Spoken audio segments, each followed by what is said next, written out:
41. A synchronous condenser is virtually a or an over-excited synchronous motor, under-excited synchronous motor, induction motor or commutator motor. તો આપણે જોઈએ કે synchronous condenser એ use ક્યાં થાય. Synchronous condenser હંમેશા એ જગ્યાએ યુઝ થાય જ્યાં વોલ્ટેજ પ્રોફાઇલ આપણને સ્મૂધ જોતા હોય. આ એક VAR ઇન્જેક્ટર તરીકે યુઝ થાય. શું કામ?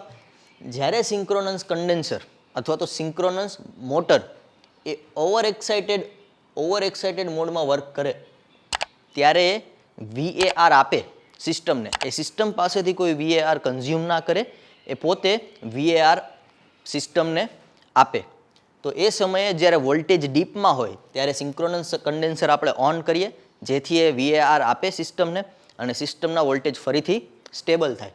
તો અહીંયા સાચો ઓપ્શન છે over excited synchronous motor. Okay, આ ઇલેક્ટ્રિકલ મશીનનો ક્વેશ્ચન માની શકાય. નેક્સ્ટ જોઈએ 42. The volume of copper required for an AC transmission line is inversely proportional to. તો આના માટે આપણને વોલ્યુમ ઓફ કોપરનું ઇક્વેશન ખબર હોવી જોઈએ, જે યાદ હોવું જોઈએ. કદાચ એ જો યાદ ના હોય એક્ઝામમાં તો કોઈ ક્વેશ્ચન માટે આપણે ડિરાઈવ કરી શકીએ. તો આપણે જોઈએ કે આને ડિરાઈવ કેવી રીતે કરી શકાય. વોલ્યુમ 3 ફેઝ વાયર છે એટલે કે 3 ઇન્ટુ A ઇન્ટુ L, કે જ્યાં A એ એરિયા છે વાયરનો અને L એ લેન્થ છે વાયરની. ઓકે, તો આ એરિયા ક્યાંથી ફાઇન્ડ કરી શકાય? એરિયા માટે આપણને એક ઇક્વેશન યાદ આવે, R is equal to rho L by A. આ જે રો છે રેઝિસ્ટિવિટી છે, એલ એ કંડક્ટરની લેન્થ છે અને એ કંડક્ટરનો એરિયા છે. તો આ આરનું ઇક્વેશન થયું. હવે જોઈએ કે આપણે જે પાવર ટ્રાન્સમિટ કરવાનો છે P, એ કેટલો કરવાનો છે. તો પાવરનું ઇક્વેશન છે √3 VI cos phi. ઓકે, અને જે કંડક્ટર આપણે યુઝ કરીએ છીએ એ યુઝ કરેલા કંડક્ટરમાં ટોટલ લોસ કેટલો જશે? W લોસ, એમાંથી કરંટ ફ્લો થાય એટલે એનર્જી લોસ થાય. કેટલો થશે? 3I²R, કેમ કે 3 કંડક્ટર છે, 3 ફેઝ સિસ્ટમ છે, 3I²R. હવે અહીંયા જે I જોઈએ છે, અહીંયાથી સબ્જેક્ટ બનાવીએ આઈને. I is equal to P upon √3V cos 5. Okay, તો આ I સબ્જેક્ટ બનાવી લીધો. તો આપણે જોઈએ કે લોસ, ટોટલ લોસ કેટલો થાય છે? 3I² કરીએ એટલે P². ઓકે, અપોન આનો સ્ક્વેર કરીએ એટલે 3V² ઇન્ટુ cos સ્ક્વેર 5. આ જે લોસ છે W લોસ એ કંડક્ટરમાં ટોટલ લોસ બતાવે છે. ઓકે, સો અહીંયા એક R. સો હવે આરની વેલ્યુ મૂકીએ અહીંયાથી. So W loss is equal to 3P² rho L upon 3V² cos square 5. અહીંયાથી 3 કેન્સલ કરીએ અને નીચે આવશે એરિયા A. તો હવે અહીંયા એરિયાને સબ્જેક્ટ બનાવીએ તો એરિયા શું થશે? A is equal to P² rho L upon V² cos square 5 into W loss, મતલબ જે પાવર લોસ થયો છે એ પાવર લોસ. તો અહીંયાથી વોલ્યુમની ઇક્વેશન મળે V into 3 into AL, sorry V is equal two 3 into A એટલે કે P² રો L² અને આ L મલ્ટીપ્લાય કરીને L² upon V² cos square 5 into W loss. તો અહીંયાથી જોઈએ કે વી છે ઇન્વર્સલી પ્રોપોર્શનલ કોને છે? વોલ્ટેજને, પાવર ફેક્ટરને અને જે કંડક્ટરમાં લોસ થાય છે એનર્જી એને. તો અહીંયા આપણે લાસ્ટ ક્વેશ્ચનનો ઓપ્શન જોઈએ કે આપણો ટ્રુ ઓપ્શન શું આવશે? Voltage and power factor. Okay, voltage and power factor. Current પર ડિપેન્ડ નથી કરતું, વોલ્ટેજ પર ડિપેન્ડ કરે છે, પણ એકલા વોલ્ટેજ ઉપર નહીં. પાવર ફેક્ટર ઉપર બી ડિપેન્ડ કરે છે, પરંતુ એકલા પાવર ફેક્ટર ઉપરથી નહીં. એટલે સાચો ઓપ્શન છે voltage and power factor. Done. Next જોઈએ 43. Effect of temperature rise in overhead lines to increase the sag and decrease the tension, decrease the sag and increase the tension, increase both, decrease both. તો sag અને ટેન્શનને પહેલા સમજીએ કે transmission લાઇનમાં માનીએ કે આ એક ટ્રાન્સમિશન લાઇનના બે ટાવર છે. અહીંયા જે છે એક વાયર છે, મતલબ કે જે આપણે કંડક્ટર કહીએ છીએ. આ કંડક્ટર આ જે નીચે આવે છે, આ જે નીચે આવે છે પાર્ટ, એને સેગ કહેવાય. હવે આ બે કંડક્ટર અહીંયા જોડેલા છે, એટલે આમાં કંઈક ટેન્શન હશે. ટેન્શન મતલબ કે તણાવ બળ હશે, એ ખેંચતા હશે, ગ્રેવિટેશન આને નીચે પુલ કરે, પણ અહીંયા એ હોલ્ડ કરીને રાખ્યા છે અહીંયા કંડક્ટર્સને, એટલે ત્યાં ટેન્શન હોય. હવે ઇફેક્ટ ઓફ ટેમ્પરેચર રાઇઝ. હવે જ્યારે ટેમ્પરેચર વધે ત્યારે મેટલ જોડે શું થાય? જ્યારે ટેમ્પરેચર વધે ત્યારે મેટલ એની પોતાનું એક્સપાન્શન કરે, એટલે કે એની સાઇઝ વધે. હવે આ કંડક્ટરની સાઇઝ ટેમ્પરેચર રાઇઝના લીધે વધે એવું માનીએ, તો આ ટેમ્પરેચર રાઇઝના લીધે એની સાઇઝ વધી. તો આ જે સેગ છે, આ જે પહેલા હાઇટ હતી ગ્રાઉન્ડથી વાયરની, અને હવે જે ગ્રાઉન્ડથી કંડક્ટરની હાઇટ છે એ લેસ, મતલબ કે ઓછી છે. તો ઇન્ક્રીઝ ઇન સેગ મતલબ કે આ જે સેગ છે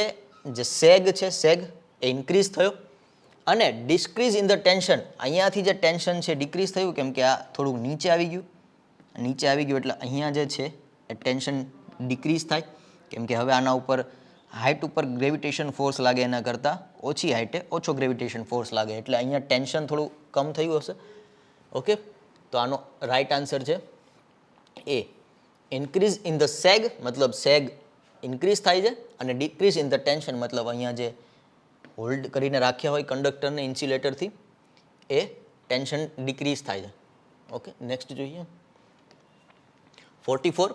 The voltages across the various discs of the string of suspension insulators have identical disk is different due to. મતલબ જોઈએ કે ડિસ્ક આઈડેન્ટિકલ છે, જે આપણે ઇન્સ્યુલેટર એક આ જે ક્રોસ આર્મ હોય, એક ટાવરનો ક્રોસ આર્મ જોઈએ, તો ત્યાં આપણે પહેલા ઇન્સ્યુલેટર ડિસ્ક લગાડીએ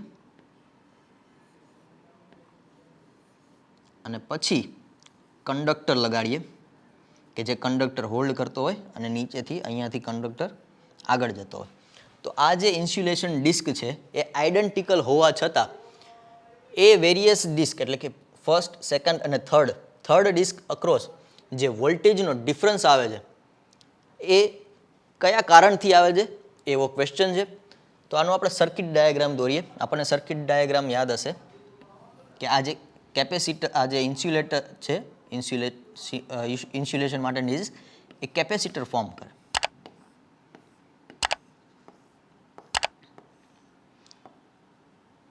એ કેપેસિટર ફોર્મ કરે, કેમ કે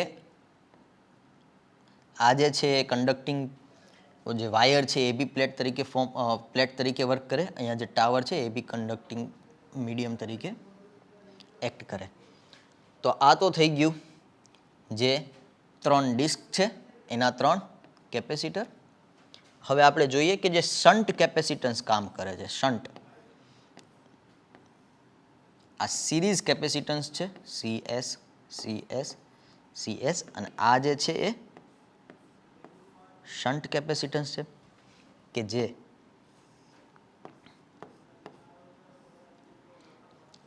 CSH CSH કે આ જે કંડક્ટર છે અને આ જે સપોર્ટિંગ ટાવર છે એના વચ્ચે પણ ડાઇલેક્ટ્રિક મીડિયમ એટલે કે એર છે અને આ બી કંડક્ટિંગ એટલે એક કેપેસિટર ફોર્મ કરે જેને શન્ટ કેપેસિટર કહે.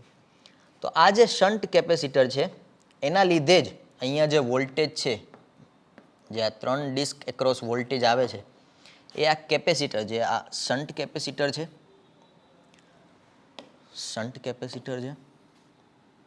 એની ઇફેક્ટના લીધે જે આ V1, V2 અને V3 છે એમાં ડિફરન્સ આવે છે. શન્ટ કેપેસિટન્સ ક્યાંથી આવે છે? તો કહીએ કે ગ્રાઉન્ડ, આ જે ગ્રાઉન્ડ જોડે જોડાયેલું છે એટલા માટે. તો અહીંયા સાચો આન્સર થશે કે આ જે વોલ્ટેજ ડિફરન્સ આવે છે વેરિયસ ડિસ્ક અક્રોસ, એનું મેઇન રીઝન છે શન્ટ કેપેસિટન્સ ટુ ગ્રાઉન્ડ. આ જે શન્ટ કેપેસિટન્સ છે એનું ગ્રાઉન્ડ જોડે જે એનું કનેક્શન થાય છે એ શન્ટ કેપેસિટન્સને લીધે વોલ્ટેજ ડિફરન્સ આવે. નેક્સ્ટ જોઈએ 45th. The main function of economizer of a boiler plant is to. ઇકોનોમાઇઝરનું મેઇન ફંક્શન શું છે બોઇલરમાં એ પૂછે છે. તો એ ફિગર થ્રુ સમજીએ કે આ જે આપણે પહેલાં કન્સિડર કરેલું હતું એ જ થર્મલ પાવર પ્લાન્ટ છે, બોઇલર છે અહીંયા. હવે ઇકોનોમાઇઝર અહીંયા છે. ઇકોનોમાઇઝર ક્યાં આવે છે? તો કે જે વોટર છે એ વોટરને ફીડ વોટર પંપ દ્વારા ફીડ કર્યું અને એ ફીડ કર્યા પછી જે ડાયરેક્ટ સ્ટેજ આવે છે બોઇલરમાં વોટર જતાં પહેલાં ઇકોનોમાઇઝર આવે. તો ઇકોનોમાઇઝરનો મેઇન યુઝ શું છે?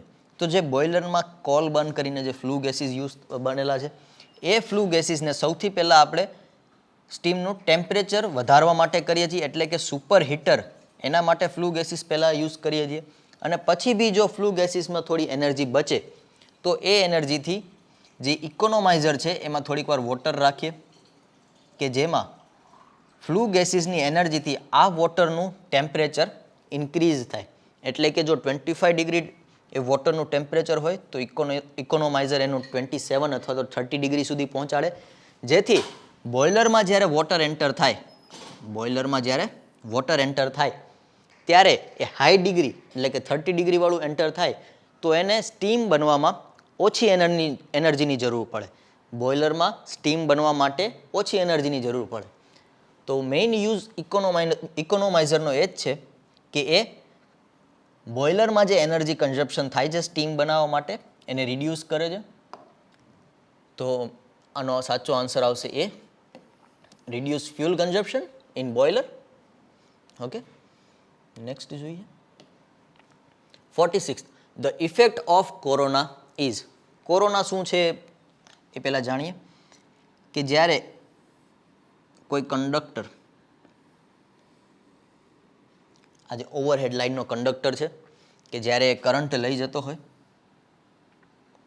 ત્યારે અહીંયા એની આજુબાજુમાં જે ગેસીસ જે એર પાર્ટિકલ્સ હોય, અહીંયા જે યલોથી શો કરું છું એ એર પાર્ટિકલ, આ જે કંડક્ટર છે એની પાસે થોડો વોલ્ટેજ બી હશે અને કરંટ બી છે. તો આ જે આજુબાજુની જે એર પાર્ટિકલ્સ છે એનું આયોનાઇઝેશન થઈ જાય છે. શેના લીધે? હાઈ વોલ્ટેજના લીધે. આ કંડક્ટરમાંથી જે હાઈ વોલ્ટેજ કરંટ જે પસાર થાય છે એના લીધે આજુબાજુના એરિયામાં જે પાર્ટિકલ્સ છે એનું આયોનાઇઝેશન થઈ જાય છે અને એક બ્લુ કલરની અથવા તો જે આપણે ઓઝોન લેયર કહીએ એવું ઓઝોન લેયર ફોર્મ કરે છે. એટલે રેડિયન્ટ બ્લુ જેવો કલર આપણને કંડક્ટરની આસપાસ જોવા મળે. તો આ જે છે ને કોરોના ઇફેક્ટ કહેવાય કે હાઈ વોલ્ટેજને કારણે જે કંડક્ટરની આજુબાજુના જે ગેસ મોલેક્યુલ્સ અથવા તો જે મોલેક્યુલ્સ છે એરમાં એનું આયોનાઇઝેશન થાય. ઓકે, તો આ જે કોરોના ઇફેક્ટ, તો એના લીધે શું થાય છે? તો જોઈએ કે આયોનાઇઝેશન થઈ ગયા પછી થોડા ઇલેક્ટ્રોન એમાં બી ફ્લો કરે. આયોનાઇઝેશન એટલે શું? એટલે કે એમાંથી ઇલેક્ટ્રોન ફ્લો કરે. હવે કન્ડક્ટિંગ મીડિયમ બની ગયા. તો આપણે જોઈએ કે જે વર્ચ્યુઅલ ડાયામીટર છે ને કંડક્ટરનો એ હવે ઇન્ક્રીઝ થઈ ગયો. પહેલાં હતો આટલો, હવે એ ઇન્ક્રીઝ થઈ ગયો. તો અહીંયાથી વર્ચ્યુઅલ ડાયામીટર એનો ઇન્ક્રીઝ થઈ જાય છે. વર્ચ્યુઅલ ડાયામીટર ઇન્ક્રીઝ થાય ને એટલે ઇન્ડક્ટન્સ ઘટે. ઇન્ડક્ટન્સના ફોર્મ્યુલામાં આપણે જોઈશું કે ઇન્ડક્ટન્સ છે ડાયામીટર વધવાથી ઇન્ડક્ટન્સ ઘટે. ઇન્ડક્ટન્સ ઘટે એટલે જે એનો રિએક્ટન્સ ડ્રોપ છે એક્સએલ એ બી ડ્રોપ થાય. એટલે કે જે રિએક્ટન્સ છે એક્સએલ એ બી ડ્રોપ થાય. તો અહીંયા આપણો ટ્રુ ઓપ્શન શું આવશે કે ઇન્ક્રીઝડ એનર્જી લોસ. આ ટ્રુ ઓપ્શન આવશે. કેમ કે જો અહીંયા જે વોલ્ટેજ લઈ જાય છે એની જે એનર્જી છે એની એનર્જી આયોનાઇઝેશનમાં યુઝ થઈ જાય છે. ઓકે, જે થવી ના જોઈએ. આપણે આયોનાઇઝેશનની જરૂર નથી. તો એ ઇન્ક્રીઝ એનર્જી લોસમાં ઇન્ક્રીઝ કરે છે. તો સાચો ઓપ્શન છે એ, ઇન્ક્રીઝ એનર્જી લોસ. નેક્સ્ટ જોઈએ. The inductance of a power transmission line increases with. તો ઇન્ડક્ટન્સનું ફોર્મ્યુલા જોઈએ કે ઇન્ડક્ટન્સ ટ્રાન્સમિશન લાઇનમાં આપણે ઇન્ડક્ટન્સ જે હોય એ મેઇનલી લેમડા એટલે કે ફ્લક્સ બાય આઈ હોય. લેમડાનું ઇક્વેશન છે 2 × 10⁻⁷ ln d by R dash. R dash છે ઇફેક્ટિવ રેડિયસ છે અને જે ડી છે એ બે કંડક્ટર વચ્ચેનું ડિસ્ટન્સ શો કરે છે. ઓકે, તો અહીંયા જોઈએ કે આ જે ડિસ્ટન્સ છે એ ડિસ્ટન્સ જો આપણે ઇન્ક્રીઝ કરીએ તો જે લેમડા છે ઇન્ક્રીઝ થશે. લેમડા ઇન્ક્રીઝ થશે એટલે એલ ઇન્ક્રીઝ થશે. તો અહીંયા સાચો ઓપ્શન શું આવે? the inductance of power transmission line increases with increase spacing between the phase conductor. મતલબ કે આ જે ડી છે જ્યારે ઇન્ક્રીઝ કરીએ એ ડી ઇન્ક્રીઝ કરીએ એટલે લેમડા ઇન્ક્રીઝ થાય, લેમડા ઇન્ક્રીઝ થાય એટલે એલ ઇન્ક્રીઝ થાય. તો એનો સાચો ઓપ્શન છે એ. ઓકે, નેક્સ્ટ જોઈએ. If the effect of earth is taken into account, then the capacitance of line to ground. Okay, તો આપણે એક પહેલા ઓવરહેડ લાઇન જોઈએ કે જેમાં એ વાત કરે છે.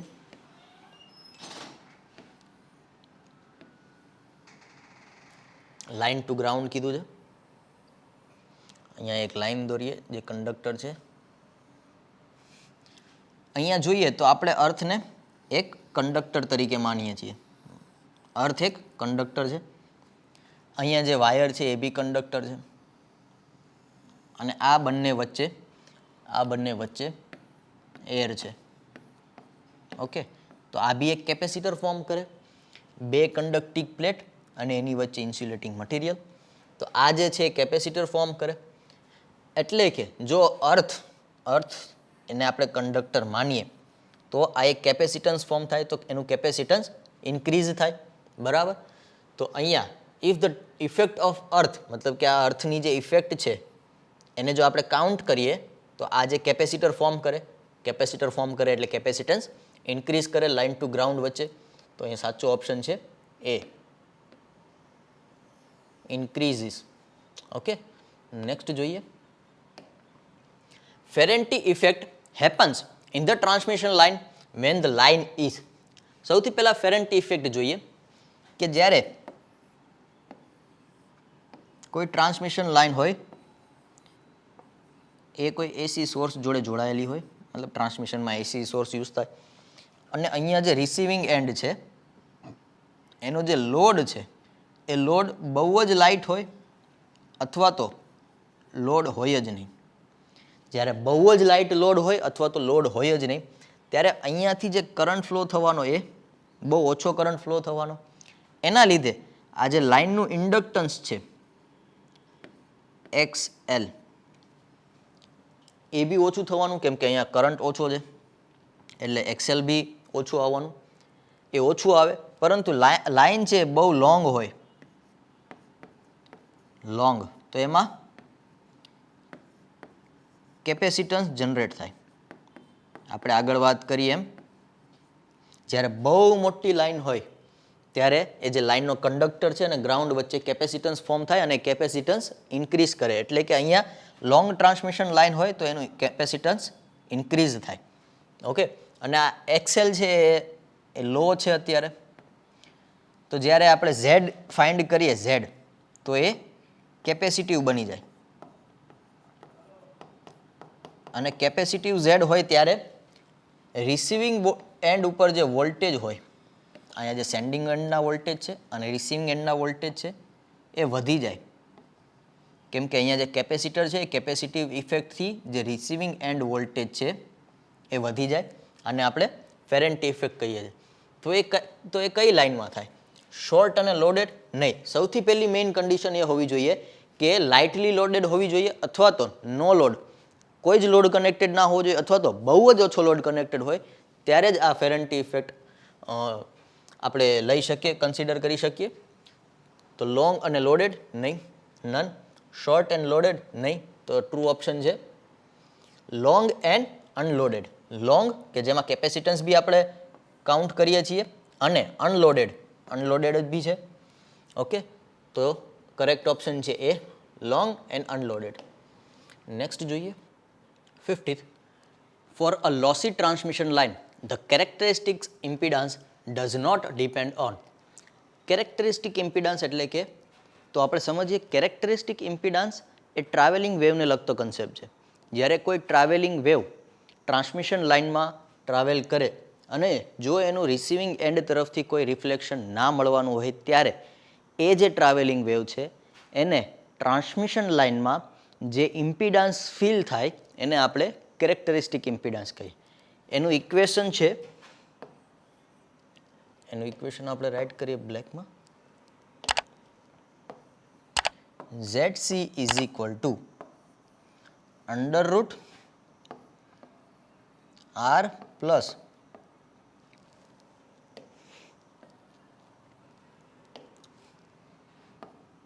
J omega L upon G conductance plus J omega C.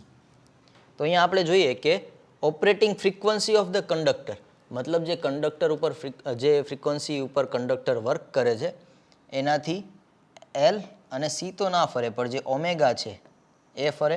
એટલે ઓમેગા ઉપર ZC ડિપેન્ડ કરે છે. કન્ડક્ટિવિટી ઉપર આર ડિપેન્ડ કરે છે કંડક્ટરની, એટલે કે આર પર ZC ડિપેન્ડ કરે છે.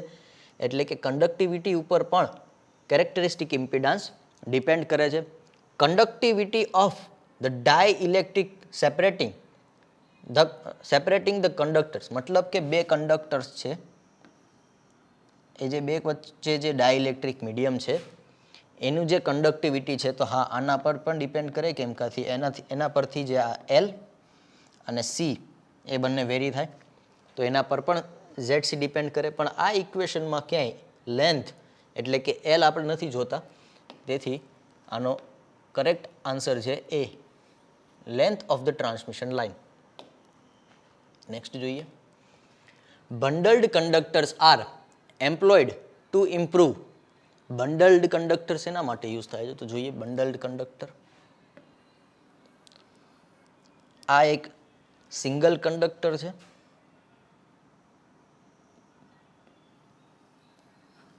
અને આ હવે જે ડ્રો કરીએ એ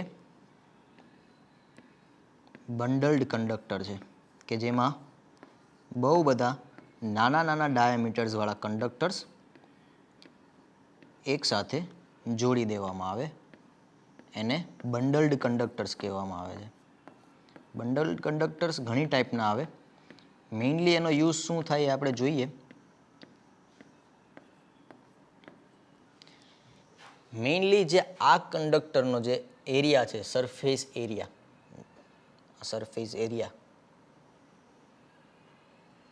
એ બંડલ્ડ કંડક્ટર કરતાં ઓછો હોય. કેમ કે બંડલ્ડ કંડક્ટરમાં વચ્ચે થોડીક સ્પેસિંગ આવે, રાઉન્ડ શેપ આવવાને લીધે થોડીક સ્પેસિંગ આવે. તો આનો જે એન્વાયરમેન્ટ જોડેનો કોન્ટેક એરિયા છે એ કોન્ટેક એરિયા, જે આનો કોન્ટેક્ટ એરિયા છે અરાઉન્ડ જે વેધર છે એની જોડે, એ વધારે હોય બંડલ્ડ કંડક્ટરના એરિયા કરતાં. આ બંડલ્ડ, આ સિંગલ. તો આ જે આનો સિંગલ એરિયા છે એ વધારે હોય, બંડલ્ડમાં ઓછો હોય. એટલે જેટલો એરિયા વેધરના ટચમાં આવે એટલા એરિયામાં વોલ્ટેજના કારણે કોરોના જનરેટ થાય. જો એરિયા વધારે મતલબ કે વધારે કોન્ટેક્ટમાં આવે છે એર મોલેક્યુલ્સ, તો કોરોના પણ વધારે. અને અહીંયા જે સરફેસ જોડે જે એરિયા કોન્ટેક્ટમાં આવે છે એ લેસ છે, એટલે એરિયા લેસ, તો કોરોના પણ લેસ. એટલે આપણે બંડલ્ડ કંડક્ટર યુઝ કરીએ મેઇનલી કોરોના પરફોર્મન્સને ઇમ્પ્રૂવ કરવા માટે.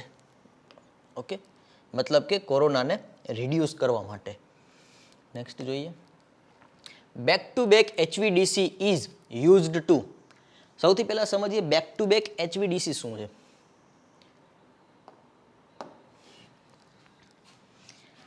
કોઈ એક સ્ટેશનમાં મતલબ કે સબસ્ટેશનમાં બે HVDCના unit, HVDC high voltage DC માટે આપણે કન્વર્ટર્સ અને રેક્ટિફાયર્સ યુઝ કરીએ. રેક્ટિફાયર એસીનું DC કરે અને કન્વર્ટર DCનું AC કરે. તો અહીંયા જે HVDC 1 first unit, HVDC second unit. હવે જોઈએ કે આ સબસ્ટેશન છે, એમાંથી કોઈ AC પાવર લઈને ટ્રાન્સમિશન લાઈન આવે છે. AC પાવર છે અહીંયા, મતલબ કે AC વોલ્ટેજ અને કરંટ છે. અને અહીંયાથી આ HVDCમાંથી એક AC પાવર ફ્લો થાય છે. તો અહીંયા મેઇનલી ફંક્શન શું થાય છે કે અહીંયાથી જે AC પાવર આવે છે, આ જે HVDC છે એ રેક્ટિફાયર તરીકે વર્ક કરીને એને DC ક્વોન્ટિટી બનાવી આપે. પછી આ જે HVDC છે એ એના પછીના જે HVDC સેકન્ડ છે એની જોડે જોડાયેલું હોય, પોતાનો જે DC પાવર છે એ ટ્રાન્સફર કરે HVDC2 ને. HVDC2 કન્વર્ટર તરીકે વર્તે, એટલે કે કન્વર્ટર તરીકે બિહેવ કરીને એ DCનું AC કરે અને અહીંયા એ AC ફરીથી ટ્રાન્સમિશન લાઇનમાં ફીડ કરી દે. તો અહીંયા આનો યુઝ શું થાય, તો માનો કે અહીંયા કોઈક ફોલ્ટ આવ્યો, આ જે સિસ્ટમ 2 છે, આ AC સિસ્ટમ 2 છે, આ AC સિસ્ટમ 1 છે. તો જ્યારે કોઈ AC સિસ્ટમમાં ફોલ્ટ આવે તો એ જે ફોલ્ટ છે એની ઇફેક્ટ AC સિસ્ટમ 1માં ડાયરેક્ટલી ના આવે. કેમ કે અહીંયા HVDC છે, જો કોઈ બી ઇફેક્ટ આવે તો એ HVDC પાસે આવે અને અહીંયા તો કોઈ AC લિંક જ નથી. એટલે જે AC ફોલ્ટ છે એ ફોલ્ટ અહીંયા સુધી ટ્રાન્સફર થતા નથી. એ સબસ્ટેશનમાંથી અથવા તો જે બેક ટુ બેક HVDC છે એ ઇન્ટરકનેક્શન કરે છે, ત્યાંથી જ ફોલ્ટ આપણે રિમૂવ કરી શકીએ છીએ. તો બેક ટુ બેક HVDC અને બેક ટુ બેક HVDC કહેવાય. એનો યુઝ સ્ટેબલ ઇન્ટરકનેક્શન માટે થાય છે. મતલબ આપણે અહીંયા ઇન્ટરકનેક્શન કરીએ છીએ બે સિસ્ટમનું, અહીંયાથી એક સિસ્ટમમાંથી પાવર આવે છે અને બીજી સિસ્ટમમાં મોકલીએ છીએ. તો એ બે વચ્ચેનું જે ઇન્ટરકનેક્શન છે એને સ્ટેબલ બનાવવા માટે, મતલબ કે એક સિસ્ટમમાં ફોલ્ટ આવે તો એ ફોલ્ટની ઇફેક્ટ બીજી સિસ્ટમ ઉપર ન આવે એનું આપણે ધ્યાન રાખીએ છીએ back to back HVDCથી.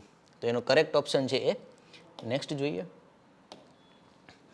The most accurate and versatile method of achieving reactive power compensation is by using switched capacitor with controlled reactors, fixed capacitor with controlled reactors, switched capacitor, saturable reactor with capacitor bank. તો અહીંયા જોઈએ કે જે compensation કરીએ છીએ એ બે ટાઈપે થઈ શકે, મેઇનલી ઇન્ડક્ટિવ કમ્પન્સેશન અને કેપેસિટિવ કમ્પન્સેશન. જ્યારે કમ્પન્સેશનમાં લાઇનમાં રિએક્ટિવ પાવર ઓછો હોય, મતલબ કે રિએક્ટિવ પાવર કન્ઝ્યુમ વધારે થતો હોય, એ સમયે આપણે કેપેસિટિવ કમ્પન્સેશન આપીએ, કેમ કે કેપેસિટર છે રિએક્ટિવ પાવર ડિલિવર કરી શકે. તો એ સમયે આપણે કેપેસિટિવ કમ્પન્સેશન આપીએ જ્યારે રિએક્ટિવ પાવર સિસ્ટમમાં વધારે યુઝ થતો હોય. અને જ્યારે સિસ્ટમમાં કેપેસિટિવ પાવર વધારે યુઝ થતો હોય, એટલે કે જ્યારે સિસ્ટમ લાઇટલી લોડેડ હોય અથવા તો ફેરન્ટી ઇફેક્ટ જેવી કોઈ ઇફેક્ટ પ્રેઝન્ટ હોય ટ્રાન્સમિશન લાઇનમાં, ત્યારે આપણે એ જે કેપેસિટિવ પાવર રિએક્ટિવ પાવર છે એને એબ્ઝોર્બ કરવો જોઈએ. તો એ ઇન્ડક્ટર એબ્ઝોર્બ કરે છે, જેથી કેપેસિટિવ પાવર ઓછો થાય અને વોલ્ટેજ પ્રોફાઇલ બેટર થાય. તો અહીંયા આપણે ફેક્ટ ડિવાઇસીસનો યુઝ કરીને ફ્લેક્સિબલ એસી ટ્રાન્સમિશન, ફેક્ટ ડિવાઇસીસ જેમાં અલગ અલગ પાવર ઇલેક્ટ્રોનિક ડિવાઇસીસ યુઝ થાય છે. તો અહીંયા ફેક્ટ ડિવાઇસીસ યુઝ કરીને આપણે આ કેટલો પાવર પોતાના તરફથી ટ્રાન્સમિશન લાઇનમાં એન્ટર કરી શકે એ આપણે કંટ્રોલ કરીએ છીએ. મતલબ કે જે આ ઇન્ડક્ટર છે એ કેટલો રિએક્ટિવ પાવર સિસ્ટમને આપશે, અથવા તો આ જે કેપેસિટર છે એ કેટલો પોતાનો કેપેસિટિવ પાવર ટ્રાન્સમિશન લાઇનને આપશે, એ એક ફેક્ટ ડિવાઇસીસથી આપણે ડિસાઇડ કરી શકીએ અથવા તો કંટ્રોલ કરી શકીએ. તો અહીંયા જોઈએ કે જે ઇન્ડક્ટર છે, ઇન્ડક્ટર માટે કંટ્રોલિંગ યુઝ થાય છે. કંટ્રોલિંગ, આનું રીઝન ફેક્ટ ડિવાઇસીસમાં તમે ભણી શકો છો. કંટ્રોલિંગ મીન્સ 0 થી અગર આનું જે રેટિંગ છે 150 MVAR છે, ઇન્ડક્ટરનું રેટિંગ માની લ્યો 0 થી 150 MVAR છે, તો તમે 0 થી લઈને 150 સુધી કોઈ બી MVAR ચૂઝ કરી શકો છો આ ફેક્ટ ડિવાઇસ દ્વારા અને ટ્રાન્સમિશન લાઇનને આપી શકો છો. મતલબ કે 0 to 150 MVAR વચ્ચેની કોઈ બી વેલ્યુ તમે આ ઇન્ડક્ટર અને ફેક્ટ ડિવાઇસના યુઝથી ટ્રાન્સમિશન લાઇનને આપી શકો છો.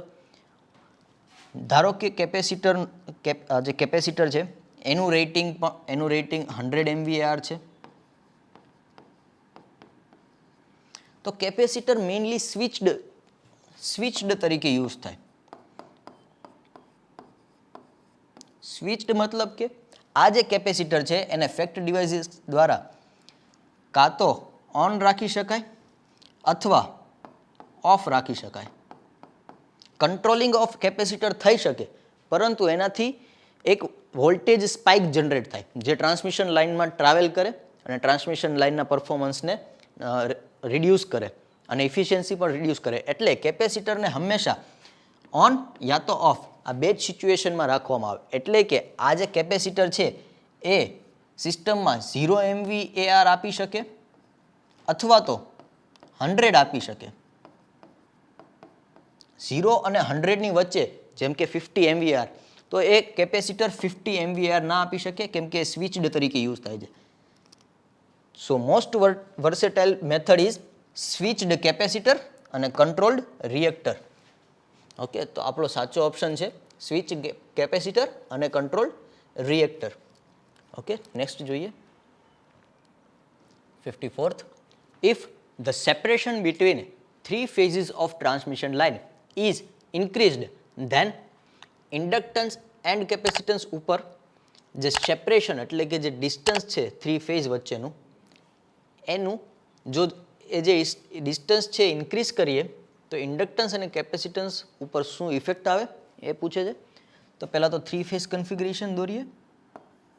માનીએ કે આ થ્રી ફેઝના 3 કંડક્ટર છે જેની વચ્ચે ડી ડિસ્ટન્સ છે.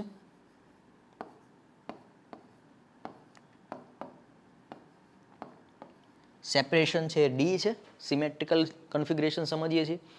તો લાઇનનું જે ઇન્ડક્ટન્સ છે એનું ઇક્વેશન છે μ0/2π ln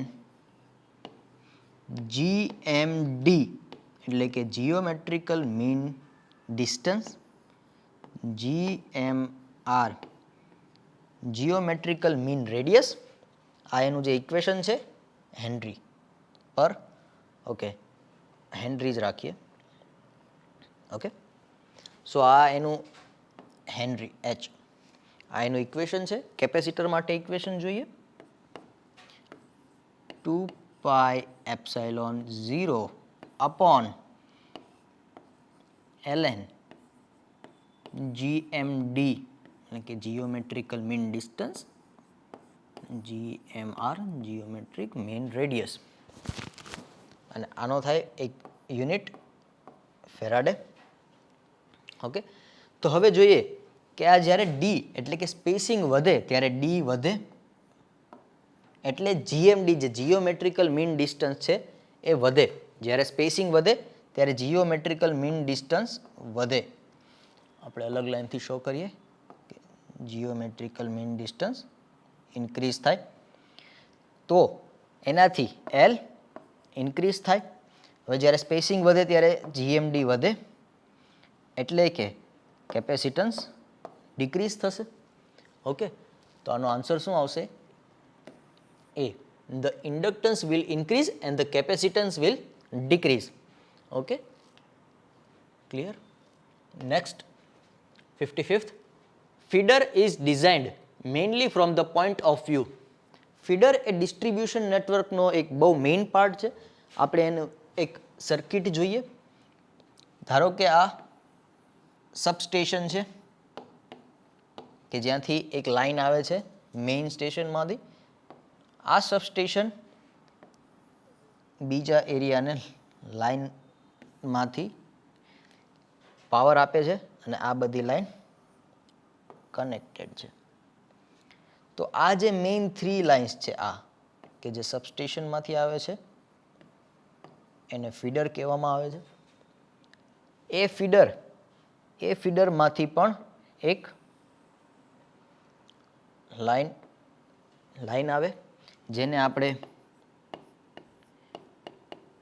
ડિસ્ટ્રીબ્યુટર કહીએ છીએ, અને એ ડિસ્ટ્રીબ્યુટરમાંથી પછી જે આપણા હાઉસ અથવા તો જે હાઉસ હોલ્ડ અથવા તો જે કોઈ બી લોડ છે, માની લ્યો કે આ હાઉસ હોલ્ડ લોડ છે, તો આ લોડને સપ્લાય કરવામાં આવે છે. તો આ જે છે એ કંડક્ટરને સર્વિસ મેઇન્સ કહેવામાં આવે છે. આ જે મેઇન કંડક્ટર છે એને સર્વિસ મેઇન્સ કહેવામાં આવે છે. તો પૂરેપૂરો પાવર ફ્લો સમજીએ કે ઓવરહેડ લાઇનમાંથી પાવર આવે છે અથવા તો અંડરગ્રાઉન્ડ કેબલમાંથી પાવર આવે છે સબસ્ટેશન સુધી. સબસ્ટેશનમાંથી અલગ અલગ એરિયામાં ફીડર્સના કંડક્ટર રાખવામાં આવે છે કે જે મેઇનલી કરંટ અથવા તો જે લોડ છે પ્રોવાઈડ કરે. એમાંથી અલગ અલગ ડિસ્ટ્રીબ્યુટર્સ બને અલગ અલગ એરિયાઝ માટે, અને એ ડિસ્ટ્રીબ્યુટરમાંથી સર્વિસ મેઇનની જે લાઇન હોય એ આપવામાં આવે અને ત્યાંથી હાઉસ હોલ્ડને કનેક્શન આપવામાં આવે. તો અહીંયા જોઈએ કે અહીંયા તો ઘણા બધા હાઉસ હોલ્ડ લોડ્સ હશે, એ બધાનો કરંટ ડિસ્ટ્રીબ્યુટરમાંથી ફ્લો થશે. મતલબ કે અહીંયાથી જે કરંટ આવે છે ડિસ્ટ્રીબ્યુટરમાંથી ફ્લો થશે. આવા કેટલા બી ડિસ્ટ્રીબ્યુટર એક ફીડર જોડે જોડાયેલા હોઈ શકે. તો આ બધાનો કરંટ એક ફીડર ફ્લો કરશે. તો અહીંયા જોઈએ કે બહુ મોટો કરંટ ફીડરમાંથી ફ્લો થવાનો હોય, એટલે મેઇનલી ફીડરનું પરફોર્મન્સ એમાંથી જે કરંટ ફ્લો થાય છે એ કરંટ ફ્લો ઉપર એનું પરફોર્મન્સ ડિપેન્ડ કરે. એટલે એની ડિઝાઇન વખતે આપણે એની કરંટ કેપેસિટીને ધ્યાનમાં લઈને એને ડિઝાઇન કરીએ છીએ. તો ટ્રુ ઓપ્શન છે એ. નેક્સ્ટ જોઈએ. By increasing the transmission voltage to double of its original value, the same power can be dispatched keeping the line loss. તો પેલા લાઇન લોસનું ઇક્વેશન લખીએ. જ્યારે લોંગ ટ્રાન્સમિશન લાઇન આપણે જ્યારે શો કરતા હોય અથવા તો ટ્રાન્સમિશન લાઇન શો કરતા હોય ત્યારે મેઇનલી એનો ઇન્ડક્ટન્સ છે એ જ શો કરીએ છીએ. આ VS અને આ VR, અને અહીંયાથી કરંટ ફ્લો થાય છે I આ કન્ડિશન માટે. તો અહીંયા પાવર P ઇઝ VI. પાવરને આપણે આવી જ રીતે લખીએ છીએ VI. તો અહીંયા જે ઓરિજિનલ પાવર છે એ P છે, અને પાવર લોસ શું હશે? પાવર લોસ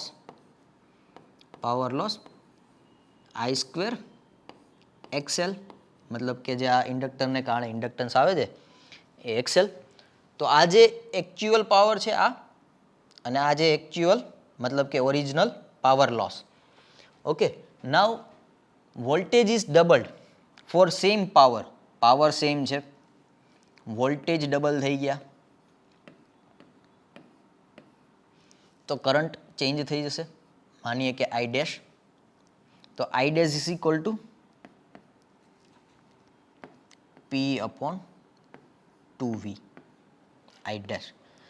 તો ન્યૂ પાવર લોસ ફાઇન્ડ કરીએ. New power loss PL dash is equal to I dash square into XL.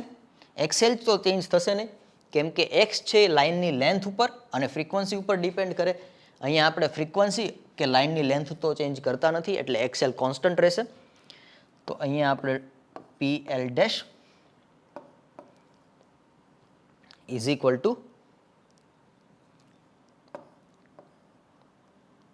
P square upon 4V square into XL.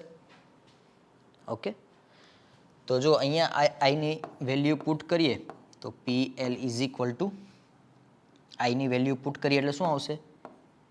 P square upon V square into XL. તો આ જે છે original power શું થશે?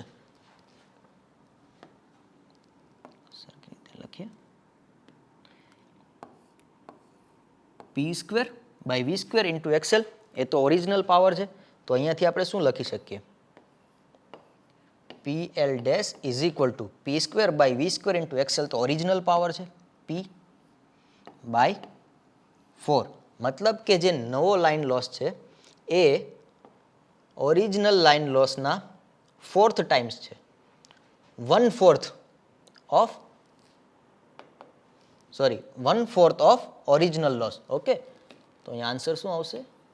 એ, કે જે PL dash છે original value P છે એના 1/4 ટાઈમ્સ છે. ઓકે, નેક્સ્ટ જોઈએ 57th. What is SCADA? SCADA is supervisory control and data acquisition. આ જે સ્કાડાનું ફૂલ ફોર્મ છે. મેઇનલી જોવા જઈએ તો સ્કાડા એક સિસ્ટમ પ્રિફર કરે છે, એક કંટ્રોલ સિસ્ટમ કે જે મેઝરમેન્ટ્સ અથવા તો ઇનપુટ્સ લે છે, એના ઉપર પ્રોસેસ કરે છે, એ ડેટાને સ્ટોર પણ કરે છે.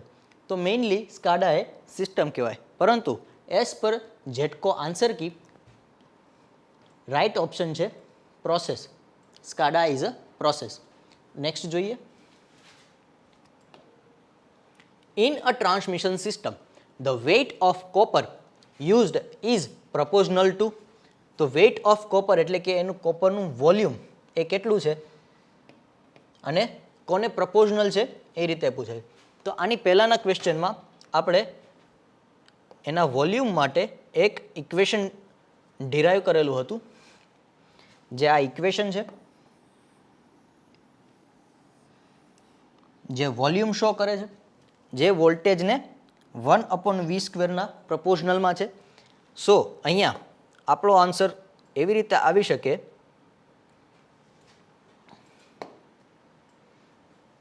that V એટલે કે વોલ્યુમ એ 1/E સ્ક્વેર એટલે કે વોલ્ટેજના સ્ક્વેરના પ્રપોઝનલમાં છે. ઓકે, તો weight of copper used is proportional to 1/E square. તો અહીંયા રાઇટ ઓપ્શન છે એ 1/E સ્ક્વેર. નેક્સ્ટ જોઈએ 59th. In a 3-phase 4-wire cable, the cross-sectional area of neutral conductor is. 3-phase 4-wire સિસ્ટમને કંઈક આવી રીતે ડ્રો કરી શકાય. હું 3-phase 4-wire લોડ ડ્રો કરી રહ્યો છું.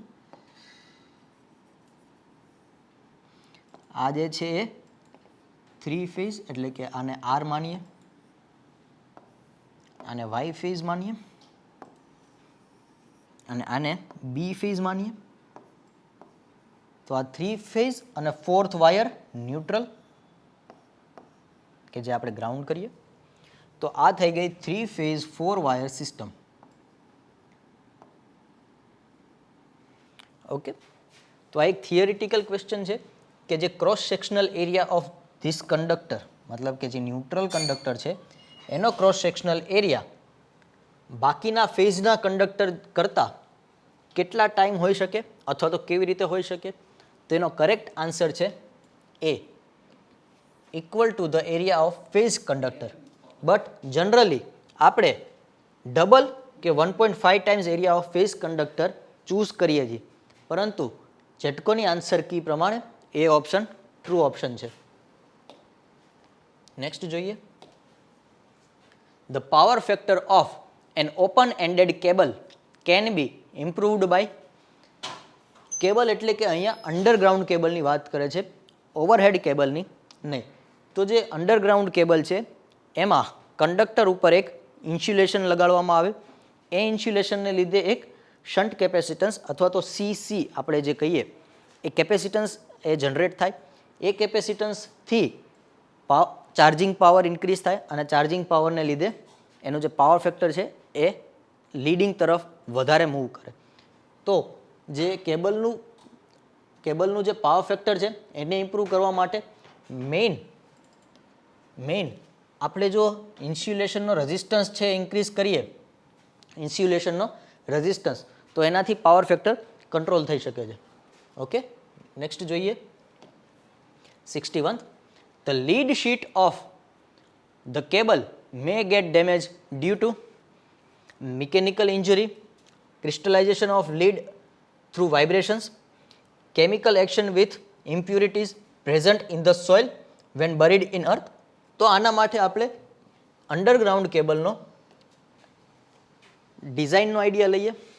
આ જે છે એક અંડરગ્રાઉન્ડ કેબલ છે જેમાં 3 કંડક્ટર્સ આવેલા છે, એની ઉપર પેપર ઇન્સ્યુલેશન લગાડેલું છે, એની ઉપર લીડ શીથ, આ જે એરિયા છે એ લીડ શીથનો એરિયા છે જે આપણને ક્વેશ્ચનમાં પૂછેલું છે.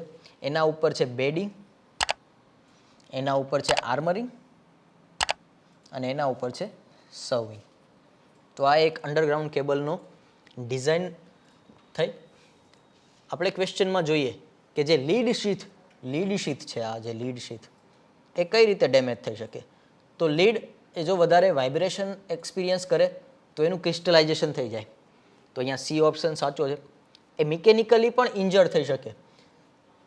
એની ઉપર 3 કોટિંગ છે, લીડ ઉપર 3 કોટિંગ છે, પરંતુ કદાચ ક્યારેક એવું બી બને કે લીડ શીથ છે એ મિકેનિકલ ઇન્જરી એના કારણે બી ડેમેજ થાય જ્યારે આપણે અર્થમાં બરીડ કરતા હોય ત્યારે, અને કેમિકલ રિએક્શનથી પણ જે લીડ શીથનું જે લેયર છે એ ડિસ્ટ્રોય અથવા તો ડેમેજ થઈ શકે.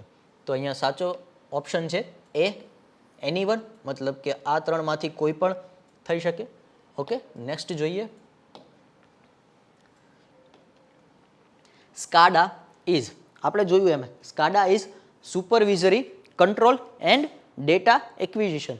તો એને પૂછેલું છે કે રિયલ ટાઈમ ડેટા એક્વિઝિશન, તો હા ડેટા એક્વિઝિશન કરે અને એને પ્રોસેસ પણ કરે. ડેટા સ્ટોરિંગ, યસ સ્કાડામાં સ્ટોરેજ ડિવાઇસીસ બી હોય એટલે ડેટા સ્ટોર પણ કરે. ડેટા મોનિટર પણ કરે, યસ કેમ કે એમાં HMI હ્યુમન ઇન્ટરફિયરન્સ માટે ડિસ્પ્લે કે બીજા કોઈ ડિવાઇસ આવેલા હોય જેનાથી ડેટા મોનિટર પણ થઈ શકે અને કંટ્રોલ પણ થઈ શકે. તો અહીંયા આન્સર આવે છે એ, ઓલ. ઓકે, નેક્સ્ટ ક્વેશ્ચન જોઈએ. Fibre optic cables are used in power system applications mainly for. Generally જોવા જઈએ તો fibre optic cable mainly communication between power station એટલે કે જે જનરેટિંગ સ્ટેશન હોય છે અને જે લોડ ડેટા સેન્ટર હોય છે અથવા તો લોડ કંટ્રોલ સેન્ટર હોય છે એના કમ્યુનિકેશન માટે મેઇનલી યુઝ થાય છે. પરંતુ as per GETCO answer key all is the correct option. સ્કાડામાં પણ ફાઇબર ઓપ્ટિક્સ યુઝ થાય. Communication between power station and substation. આપણે જોઈએ કે પાવર સ્ટેશન ડાયરેક્ટલી કોઈ દિવસ સબસ્ટેશન જોડે કમ્યુનિકેશન નથી કરતું, પરંતુ અમુક સ્ટેશન્સ કરે. જે હાઈ વોલ્ટેજ સબસ્ટેશન છે એ પાવર સ્ટેશન જોડે ડાયરેક્ટલી કમ્યુનિકેટ કરે. તો અહીંયા આન્સર આવે છે એ, ઓલ. નેક્સ્ટ જોઈએ, the most common type of fault is. Most common એટલે જે સૌથી વધારે વખત અકર થતો હોય એવો ફોલ્ટ, તો એ ફોલ્ટ છે સિંગલ ફેઝ ટુ ગ્રાઉન્ડ, જે ટોટલ ફોલ્ટના 65% જેટલું થાય છે. મતલબ કે દર 100 ફોલ્ટે 65 જેટલા ફોલ્ટ્સ સિંગલ ફેઝ ટુ ગ્રાઉન્ડના હોય છે. સો કરેક્ટ આન્સર છે A single phase to ground. Next જોઈએ, the stability of arc in vacuum depends on. વેક્યુમમાં જે આર્ક થાય છે એ આર્ક કોના પર ડિપેન્ડ કરે છે? The contact material with its vapor pressure and the circuit parameters, the contact material only, the contact material and its vapor pressure only, the circuit parameters only. તો આપણે જોઈએ કે જે આર્ક થાય છે સર્કિટ બ્રેકરમાં, એ આર્ક બે કોન્ટેક્ટ વચ્ચે થાય છે. જે સર્કિટ બ્રેકરના જે બે કોન્ટેક્ટ હોય એ આર્ક અહીંયા પ્રોડ્યુસ થાય છે, જે મોસ્ટલી કોઈ વેક્યુમ અથવા તો એર અથવા તો SF6 ગેસ જેવા ગેસથી ફિલ કરેલું હોય. તો જે આર્ક છે, આર્ક એની સ્ટેબિલિટી મતલબ કે એ ક્યાં સુધી સ્ટેબલ કરી શકે અથવા તો સસ્ટેન કરી શકે, એનો જે ટાઈમ છે એ કોના પર ડિપેન્ડ કરે? તો કોન્ટેક્ટ મટીરિયલ ઉપર. કોન્ટેક્ટ મટીરિયલ ઉપર તો ડિપેન્ડ કરે જ કે આ જે મટીરિયલ છે એ કેટલા ટાઈમ સુધી જે આર્ક છે એને સસ્ટેન કરી શકે છે. તો કોન્ટેક્ટ મટીરિયલ ઉપર, પ્લસ અહીંયા જે વેપર હોય, વેપર એના ઉપર પણ કરે, અને જે આગળ સર્કિટ પેરામીટર મતલબ કે જે લાઇનના ઇન્ડક્ટન્સ અને કેપેસિટન્સ જે ટ્રાન્સમિશન લાઇનમાં હોય છે, અથવા તો રેઝિસ્ટન્સ બી કહી શકીએ. તો જે ટ્રાન્સમિશન લાઇન આ જે છે ટ્રાન્સમિશન લાઇનનો પાર્ટ, એના રેઝિસ્ટન્સ, ઇન્ડક્ટન્સ અને કેપેસિટન્સ એના પર પણ આ જે આર્ક કેટલી વાર સસ્ટેન થશે એ ડિપેન્ડ કરે. સો અહીંયા કરેક્ટ ઓપ્શન છે A the contact material with its vapour pressure, મતલબ કે આ જે વેપર પ્રેશર છે એ, અને સર્કિટ પેરામીટર્સ મતલબ કે આર, એલ અને સીના પેરામીટર્સ. ઓકે, નેક્સ્ટ જોઈએ 66. In air blast circuit breaker resistance switching is used to. પહેલાં તો જોઈએ આપણે સર્કિટ બ્રેકર ઓપરેટ ક્યારે કરીએ. સર્કિટ બ્રેકર હંમેશા ફોલ્ટ કન્ડિશનમાં ઓપરેટ થાય અથવા તો કોઈ મેન્ટેનન્સ કન્ડિશનમાં ઓપરેટ થાય. પરંતુ જ્યારે કોઈ ફોલ્ટ થાય ત્યારે જે સર્કિટ બ્રેકરના કોન્ટેક્ટ્સ હોય એમાંથી પણ થોડો કરંટ ફ્લો થાય. જે અહીંયા આર્ક જે પ્રોડ્યુસ થાય છે એના લીધે કરંટ ફ્લો થાય. જો અહીંયા આપણે એક રેઝિસ્ટન્સ લગાડી દઈએ અથવા તો રેઝિસ્ટન્સ સ્વિચિંગ લગાડી દઈએ, તો આ જે આર્ક એટલે જે ફ્લો ઓફ કરંટ છે એ ઓછો થઈ જાય. કેમ? રેઝિસ્ટન્સ છે એ ફ્લો ઓફ ઇલેક્ટ્રોનને ઓપોઝ કરે, એટલે જે અહીંયા આર્ક છે એને પણ ઓપોઝ કરે. અને જે ડેમ્પિંગ્સ આવે, ધારો કે અહીંયા ફોલ્ટ થયો, એ ફોલ્ટ થયો ત્યારે વોલ્ટેજ અને કરંટમાં હાઈ ફ્રીક્વન્સી ઓસિલેશન્સ આવે. આ જે ઓસિલેશન્સ છે એને બી ડેમ્પ આઉટ કરવા માટે રેઝિસ્ટન્સ સ્વિચિંગ યુઝ થાય. ઓકે, તો અહીંયા કરેક્ટ આન્સર છે A to damp out the fast transient. Okay, next જોઈએ 67. The booster is inserted in the circuit to. સૌથી પહેલાં તો જોઈએ કે બૂસ્ટર વર્ક શું કરે. બૂસ્ટર છે એ કોઈક ક્વોન્ટિટીને બૂસ્ટ કરે. મેઇનલી વોલ્ટેજને બૂસ્ટ કરવા માટે આપણે બૂસ્ટર્સ પાવર સિસ્ટમમાં યુઝ કરીએ છીએ. તો આપણે વોલ્ટેજ બૂસ્ટ કરવા શું કામ જોઈએ? તો જ્યારે કોઈ એક સિસ્ટમ હોય, અહીંયા સોર્સ છે, અહીંયા રેઝિસ્ટન્સ હોય ટ્રાન્સમિશનનો અથવા તો ડિસ્ટ્રીબ્યુશનનો, અને અહીંયા લોડ હોય. તો જ્યારે લોડ વધારે હોય ત્યારે કરંટ વધુ ફ્લો થવાનો. કરંટ વધુ ફ્લો થાય એટલે અહીંયા જે વોલ્ટેજ ડ્રોપ થાય એ વધારે થવાનો. તો અહીંયા જે રિસીવિંગ એન્ડ ઉપર વોલ્ટેજ મળે એ સેન્ડિંગ એન્ડ કરતાં ઓછા મળે. જો આ રિસીવિંગ એન્ડ ઉપર જે વોલ્ટેજ મળે છે એ વોલ્ટેજ રેટેડ ના હોય અથવા તો રેટેડ કરતાં ઓછા હોય તો આપણે એ વોલ્ટેજને રેટેડ બનાવવા પડે. તો આ જે રેટેડ વોલ્ટેજ નથી મળતા એના માટે આપણે મેઇનલી બૂસ્ટર ઇન્સર્ટ કરીએ છીએ ઇન ધ સર્કિટ અથવા તો ઇન ધ પાવર સિસ્ટમ. તો જે બૂસ્ટર છે એ શું કરે, આ જે વોલ્ટેજ ડ્રોપ થઈ ગયો છે એને ફરીથી રાઇઝ કરે. ન તો એ વોલ્ટેજ ડ્રોપ ઓછો કરે, બૂસ્ટર્સ અહીંયા જે વોલ્ટેજ ડ્રોપ થાય એને ઓછો નથી કરતા. તો એ મેઇનલી શું કામ કરે, કમ્પન્સેશન ઓફ વોલ્ટેજ ડ્રોપ, મતલબ કે અહીંયા જે વોલ્ટેજ ડ્રોપ થઈ ગયો છે એનું કમ્પન્સેશન કરે બૂસ્ટર સર્કિટ્સ. ઓકે, નેક્સ્ટ જોઈએ 68.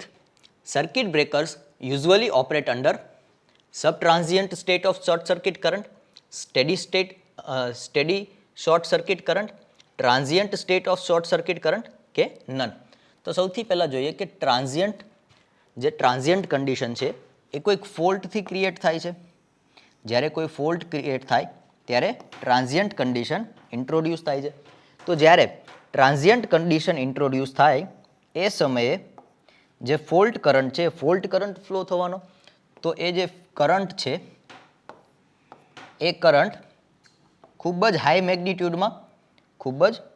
મેગ્નિટ્યુડમાં એ કરંટ ફ્લો થાય છે 1 to 1.5 સાયકલ્સ સુધી. એના પછી 10 to 15 સાયકલ્સ સુધી થોડો હાઈ કરંટ અને પછી નોર્મલ કરંટ ફ્લો થાય છે.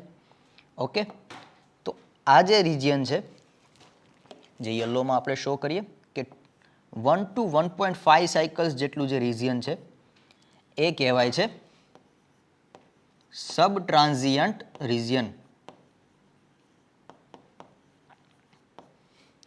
અને 10 to 15 સાયકલ્સ કે જેમાં ફોલ્ટ કરંટનું મેગ્નિટ્યુડ હાઈ જ હોય છે પરંતુ સબ ટ્રાન્ઝિયન્ટ જેટલું નહીં, એને કહીએ છીએ ટ્રાન્ઝિયન્ટ રિજિયન. અને પછી સ્ટેડી સ્ટેટ, મતલબ કે જ્યારે કરંટ પોતાની નોર્મલ વેલ્યુમાં આવી જાય ત્યારે સ્ટેડી સ્ટેટ કન્ડિશન અચીવ કરે છે. તો જે સર્કિટ બ્રેકર હોય છે એ સર્કિટ બ્રેકર યુઝ્યુઅલી ટ્રાન્ઝિયન્ટ રિજિયનમાં ઓપરેટ થાય છે. જે રિલે હોય એ રિલે સબ ટ્રાન્ઝિયન્ટ કરંટને સેન્સ કરે છે. એ રિલે પછી એ સેન્સ કરીને જે ઇનપુટ છે એ સર્કિટ બ્રેકરને આપે છે અને સર્કિટ બ્રેકર ટ્રાન્ઝિયન્ટ રિજિયનમાં ઓપરેટ થાય છે. તો અહીંયા as per GETCO answer key true option is A, sub transient state of short circuit current, but circuit breaker operates in transient state. Okay, next જોઈએ. Current rating is not necessary in case of isolators, load break switches, circuit breakers and load break switches. સૌથી પહેલાં જોઈએ load break switches. Load break switches એ જે load લગાવ્યો હોય, system જોડે જે લોડ કનેક્ટેડ હોય એને બ્રેક કરવા માટે મેઇનલી લોડ બ્રેક સર્કિટ વપરાય છે અથવા તો લોડ બ્રેક સ્વિચીસ યુઝ થાય છે. સર્કિટ બ્રેકર મેઇનલી સબસ્ટેશનમાં યુઝ થાય છે. જે પણ સર્કિટને ઇલેક્ટ્રિકલી ડિસ્કનેક્ટ કરવા માટે યુઝ થાય છે આ જે સર્કિટ બ્રેકર છે. ઓકે, તો આ બંનેનું કામ લોડનો જે કરંટ છે એને ઇન્ટરપ્ટ કરવાનું છે. એટલે કે જે કરંટ ફ્લો થાય છે સર્કિટમાંથી એને ઇન્ટરપ્ટ કરવાનું છે. અહીંયા જે સ્વિચ છે એ ઓફ થઈ જાય એટલે લોડ અહીંયા ઓફ થઈ જાય. અહીંયા જે સર્કિટ બ્રેકર છે એના કોન્ટેક્ટ્સ ઓપન થઈ જાય એટલે અહીંયાથી ફ્લો ઓફ ઇલેક્ટ્રોન એટલે કે કરંટ એ જતો બંધ થઈ જાય. પરંતુ આઇસોલેટર્સ હોય છે સબસ્ટેશન્સમાં, એ કોઈ બી કરંટને બ્રેક નથી કરતો. કેમ? સબસ્ટેશનમાં એક વખત સર્કિટ બ્રેકર ઓફ થઈ ગયા અથવા તો સર્કિટ બ્રેકરના કોન્ટેક્ટ છૂટા થઈ ગયા પછી જ આઇસોલેટરને ઓપન કરવામાં આવે છે. જ્યારે સર્કિટ ચાલુ હોય, મતલબ કે એમાંથી પાવર ફ્લો થતો હોય, ત્યારે સર્કિટ બ્રેકરને ફર્સ્ટ ડિસ્કનેક્ટ એટલે કે ઓપન કરવામાં આવે એના કોન્ટેક્ટ. એટલે કે જ્યારે ઇલેક્ટ્રિકલી સર્કિટ છે ડિસ્કનેક્ટ થઈ જાય એના પછી જ આઇસોલેટર્સ છે એ ઓપન કરવામાં આવે. એટલે આઇસોલેટર કોઈ પણ કરંટને અટકાવતું નથી અથવા તો એને બ્રેક નથી કરતું. સો આપણે કરંટ રેટિંગ આઇસોલેટર્સ માટે વધારે નેસેસરી નથી. સો અહીંયા કરેક્ટ ઓપ્શન છે આઇસોલેટર્સ. નેક્સ્ટ જોઈએ 17th, steady state stability of a power system is improved by. તો સ્ટેડી સ્ટેટ સ્ટેબિલિટી સમજીએ. એક પાવર કર્વ આવે છે પાવર સિસ્ટમના સ્ટેબિલિટી માટે, જે ડેલ્ટા એટલે કે લોડ એંગલ કહીએ અથવા તો ટોર્ક એંગલ કહીએ જનરેટર માટે એ, અને પાવર. તો જે પી અને ડેલ્ટા છે એના માટે ઇક્વેશન છે P is equal to sending end અથવા તો V1, રિસીવિંગ એન્ડ અથવા તો V2 એ voltage sine delta by X, જે લાઇનનો રિએક્ટન્સ હોય એ એક્સ. આ લાઇનના રિએક્ટન્સમાં જનરેટરનો બી આપણે ઇન્ક્લુડ કરી શકીએ. સો આ V1, V2, અહીંયા એંગલ 0 અને અહીંયા એંગલ ડેલ્ટા, અને અહીંયા એક લોડ કનેક્ટેડ હોય.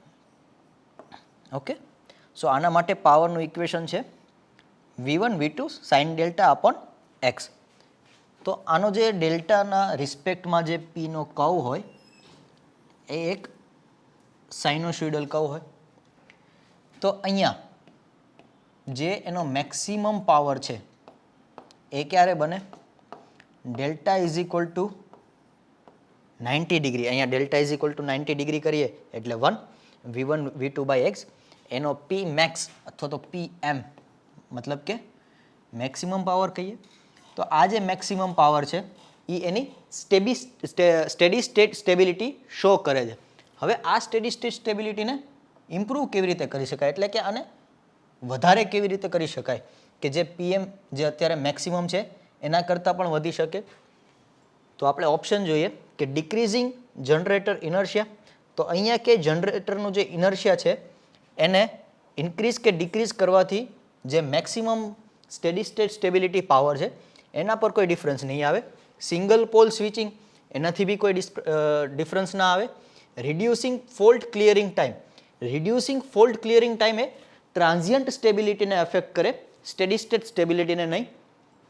તો જે એ ઓપ્શન છે using double circuit line instead of single circuit line. તો આનું જોઈએ કે આ અફેક્ટ કેવી રીતે કરે છે. તો આપણે બે સિસ્ટમ કમ્પેર કરીએ.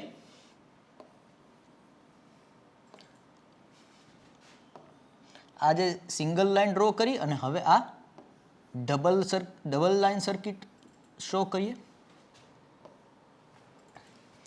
તો અહીંયા જે એસી સોર્સ હોય આ VS, VR અને અહીંયા લોડ કનેક્ટેડ હોય. તો આનું આપણે ઇક્વેશન જોયું સ્ટેડી સ્ટેટ સ્ટેબિલિટીનું એ છે P is equal to V1 V2 by X, જે P મેક્સ હતું એ PM. તો આ સ્ટેડી સ્ટેટ સ્ટેબિલિટીનું ઇક્વેશન થઈ ગયું. હવે આ સર્કિટમાં જોઈએ કે અહીંયા સ્ટેડી સ્ટેટ સ્ટેબિલિટી કેવી રીતે અને કેટલી મળે છે. આ VS છે,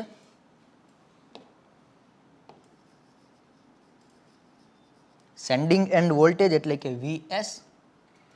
આ છે રિસીવિંગ એન્ડ વોલ્ટેજ એટલે કે VR. અહીંયા લોડ અને આનો જે રિએક્ટન્સ X છે એવી જ રીતે આ લાઇનનો રિએક્ટન્સ પણ X અને આ લાઇનનો પણ X. આપણે ડબલ સર્કિટ યુઝ કરી. તો હવે આનું જે રિઝલ્ટન્ટ સર્કિટ જોઈએ તો એ કંઈક આવી રીતે બનશે. આ જે બંને લાઇન છે એકબીજાના પેરેલલમાં છે એટલે આ જે રિએક્ટન્સ છે X/2 થઈ જશે પેરેલલમાં, રેઝિસ્ટન્સ ઘટે. તો આ એની ફાઇનલ સર્કિટ થઈ અને આ છે લોડ. તો આના માટે P મેક્સનું ઇક્વેશન લખીએ. PM એટલે કે P મેક્સ V1 અથવા તો VS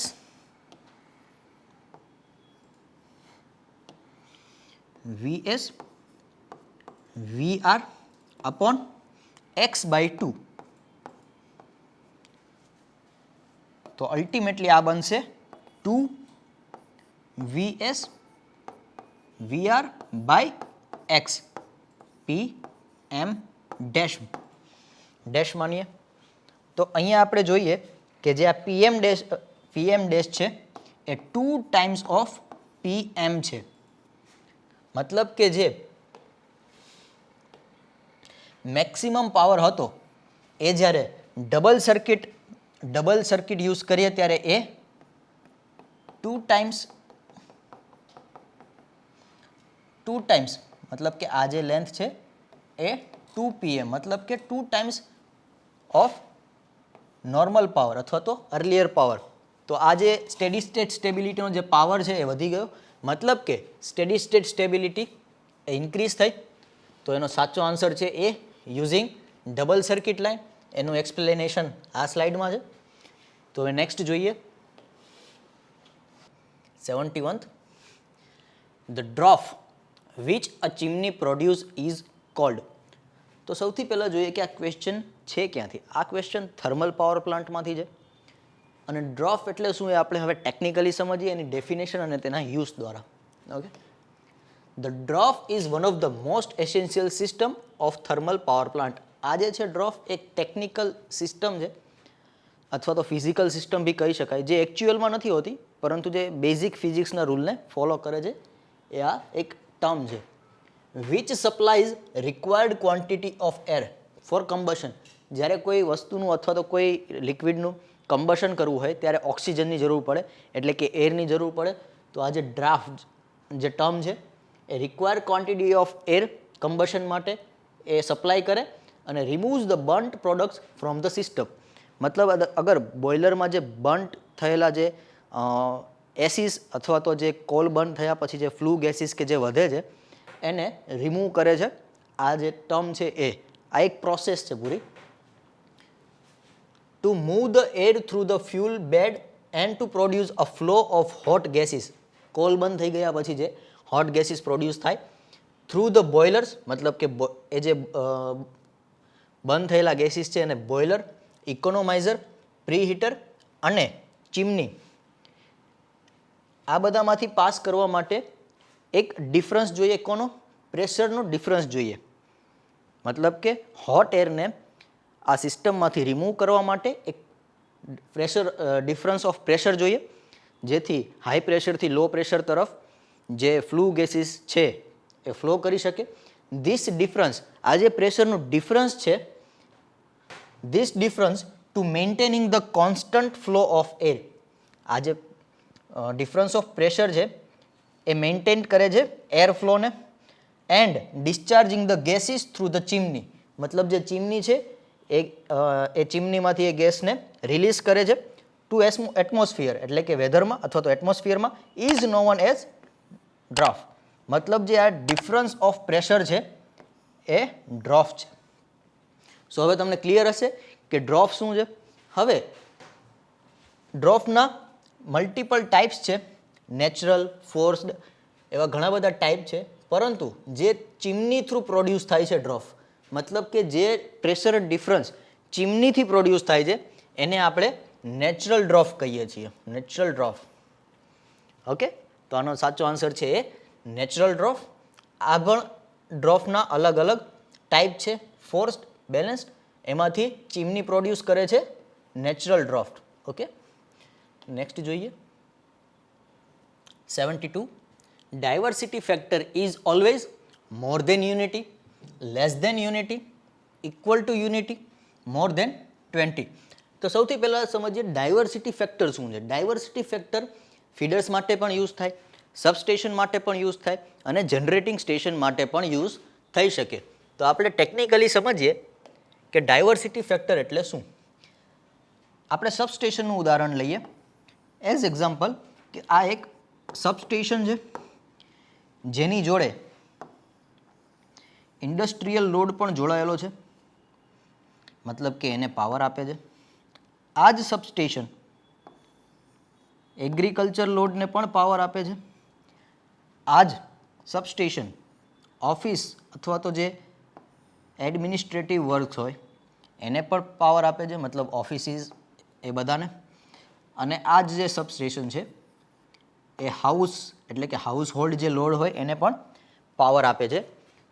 તો આ એક એક્ઝામ્પલ લીધું. હવે મેક્સિમમ ડિમાન્ડ ડિફાઇન કરીએ. માનીએ કે હાઉસ હોલ્ડ લોડની મેક્સિમમ ડિમાન્ડ 10 મેગાવોટ છે. ઓફિસ જે લોડ છે ઓફિસ લોડ એની 15 મેગાવોટ ડિમાન્ડ છે. એગ્રીકલ્ચર લોડની માનીએ કે 20 મેગાવોટ ડિમાન્ડ છે અને ઇન્ડસ્ટ્રીયલ લોડની માનીએ કે 50 મેગાવોટ ડિમાન્ડ છે. આ બધું એઝ એક્ઝામ્પલ લીધેલું છે, રિયલ સિસ્ટમ જોડે કમ્પેર નથી કરતા. તો આ જે મેક્સિમમ ડિમાન્ડ છે બધી એક ટાઈમે અકર નથી થતી. હાઉસ હોલ્ડ ડિમાન્ડ જે સવારનો જે મતલબ કે મોર્નિંગ પીરિયડ છે 8 to 10 અથવા તો 6 to 10 ત્યારે હાઉસ હોલ્ડ જે લોડ છે એનો પીક આવે. જે ઓફિસ વર્ક છે એનો જે પીક લોડ આવે છે એ 12 to 3 મતલબ કે 12 PM to 3 PM વચ્ચે મેક્સિમમ લોડ આવે છે. એગ્રીકલ્ચર લોડનો મેક્સિમમ જોઈએ તો એ મોર્નિંગમાં આવે છે અને ઇન્ડસ્ટ્રીયલ લોડ જોઈએ તો એ સવારના 8 થી 8 AM થી સાંજના 6 PM ત્યાં સુધીમાં આવી શકે, પરંતુ એનો મેક્સિમમ પીક લોડ 12 PM આસપાસ આવી શકે. તો આપણે જોઈએ કે આ જે ચારેય એરિયા છે એનો પીક લોડ એક ટાઈમે નથી આવતો. સો આ જે સબસ્ટેશન છે એને આ જે બધા જ લોડ છે એને મતલબ જે મેક્સિમમ ડિમાન્ડ છે એને સાયમલ્ટેનિયસલી ફૂલફિલ કરવાની જરૂર નથી. તેથી આ સબસ્ટેશનનું રેટિંગ જે આ બધાનો સમ છે એના કરતાં થોડું ઓછું રાખવામાં આવે. માનીએ કે આ જે સબસ્ટેશન છે એનું મેક્સિમમ ડિમાન્ડ 70 મેગાવોટ રાખેલું છે. મતલબ આ જે સબસ્ટેશન છે 70 મેગાવોટ મેક્સિમમ સપ્લાય કરી શકે એવી રીતે ડિઝાઇન કરેલું છે. તો ડાયવર્સિટી ફેક્ટર એ જે ઇન્ડિવિજ્યુઅલ મેક્સિમમ ડિમાન્ડ છે, ઇન્ડિવિજ્યુઅલ મેક્સિમમ ડિમાન્ડ એનો સમ છે. મતલબ કે sum of individual maximum demand upon જે આ સબસ્ટેશનનું મેક્સિમમ ડિમાન્ડ છે એ મતલબ મેક્સિમમ ડિમાન્ડ ઓફ સપ્લાય અથવા તો સબસ્ટેશન માનીએ, અહીંયા સબસ્ટેશનનું એક્ઝામ્પલ લીધું છે. તો આ જોઈએ કે આ કેટલું આવે 10 પ્લસ 15 પ્લસ 20 પ્લસ 50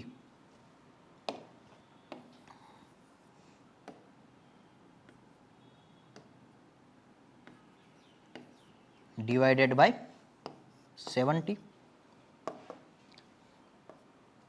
તો આ જે સમ થશે 50 plus 20 70, 70 plus 80 95, 95 by 70 which is more than 1.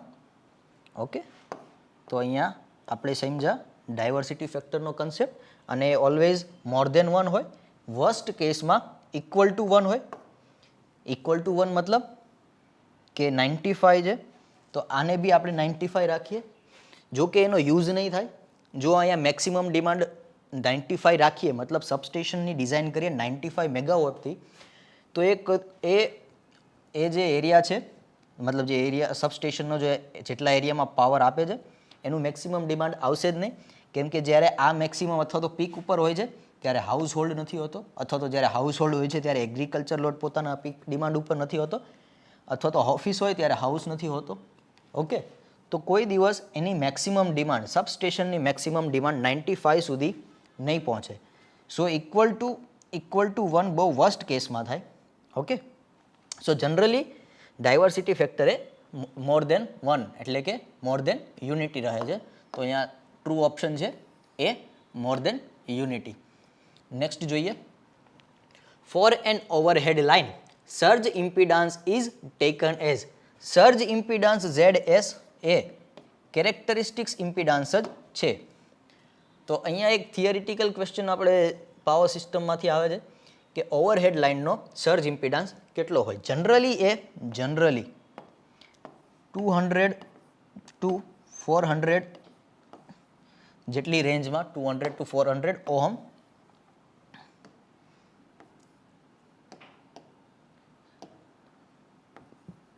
આ રેન્જમાં ઓવરહેડ લાઇનનો રહે છે, અંડરગ્રાઉન્ડ કેબલનો અરાઉન્ડ 20 to 40 ઓહમ રહે છે. તો અહીંયા સાચો ઓપ્શન આપણે નિયરલી કરેક્ટ ઓપ્શન માની શકીએ એ કે 100 to 200. 500 નથી જતો, 400ની આસપાસ જ રહે છે, 500 થી 1000 ઓહમ વચ્ચે નથી જતો. 70 to 80 બી નહીં, 20 to 40 અંડરગ્રાઉન્ડ કેબલનો છે. તો અહીંયા મોસ્ટ એપ્રોપ્રિએટ ઓપ્શન આપણા માટે બને છે 100 to 200 ઓહમ્સ. ઓકે, નેક્સ્ટ જોઈએ. Which of the following relay is used on long transmission lines? પહેલાં તો લોંગ ટ્રાન્સમિશન લાઇનની કેરેક્ટરિસ્ટિક સમજીએ કે લોંગ ટ્રાન્સમિશન લાઇન કોને કહેવાય. તો 50 હર્ટ્ઝ માટે 150 કિલોમીટરથી વધારે જે લાઇન 150 કિલોમીટરથી વધારે લોંગ લાઇન જતી હોય તો એને આપણે લોંગ ટ્રાન્સમિશન લાઇન કહીએ. 50 હર્ટ્ઝ માટે જેવી જ્યારે ફ્રીક્વન્સી બદલે ત્યારે લોંગ ટ્રાન્સમિશન લાઇન માટે જે મેક્સિમમ અથવા તો મિનિમમ લેન્થ હોય એ પણ બદલે, એ ધ્યાન રાખીએ. તો જે લોંગ ટ્રાન્સમિશન લાઇન હોય છે એ જનરલી જનરેટિંગ સ્ટેશનથી સબસ્ટેશન અથવા તો પાવર સ્ટેશન સુધી જોડાયેલી હોય છે. કેમ કે જનરેટિંગ સ્ટેશન રિમોટ એરિયા અથવા તો દૂર એરિયામાં એસ્ટાબ્લિશ કરવામાં આવે કે જ્યાં રિક્વાયર્ડ નેસેસરી જે બધી પૂરી થઈ જતી હોય. ઓકે, તો લોંગ ટ્રાન્સમિશન લાઇન એ જનરલી જનરેટર જોડે કનેક્ટ હોય અથવા તો ના પણ હોય એવું પણ બને, ટ્રાન્સમિશન લાઇન પણ લોંગ હોઈ શકે. તો એ જે લોંગ ટ્રાન્સમિશન લાઇન છે એમાં પાવર